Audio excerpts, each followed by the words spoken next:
Hey, hello everyone, welcome back to my channel. In the previous video, I talked about how much speed you need to be faster versus PvE enemies.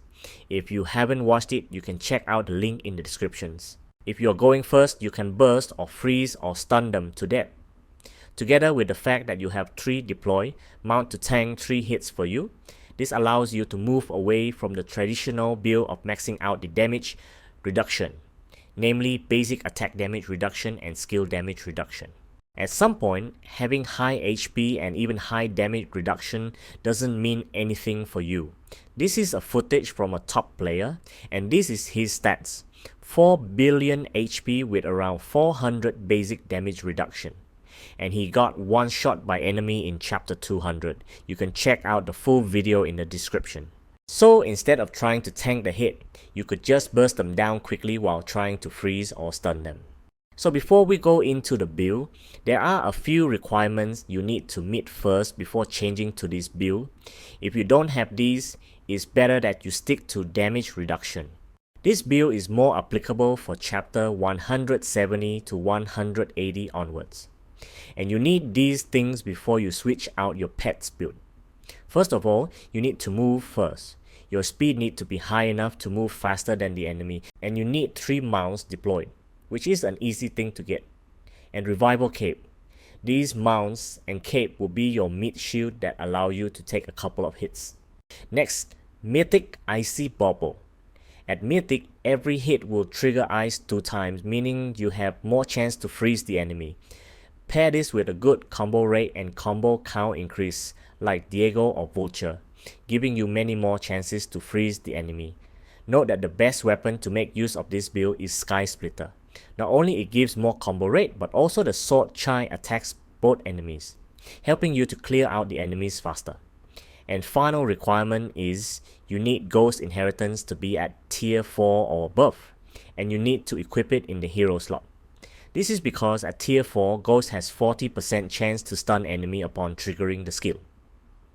At tier 6, it has 50% chance to stun enemy and also reduce enemies' control immunity, allow you to freeze enemy more often.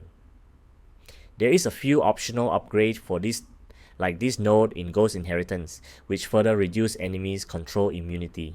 And also Sphinx Deploy skill, this gives you 1 extra mount to take in more hits from enemy in case that you fail to freeze or stun the enemy.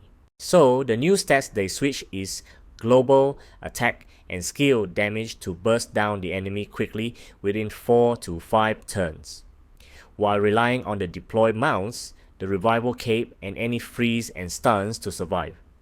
This is my version of a boss fight. If the boss can't attack you, you don't really need damage reduction, right? I would suggest you to have one pet focusing on one particular stat. Like my Elsa is global attack, Freya is skill damage, Piggy is global attack. I have another one for basic damage reduction and skill damage reduction as well. This allows you to swap in and out the pets depending on the content I'm facing. A full damage setup is 2 pets with global attack and 1 pet with skill damage. Many can argue that skill damage actually makes you deal more damage, but I believe that global attack is better overall.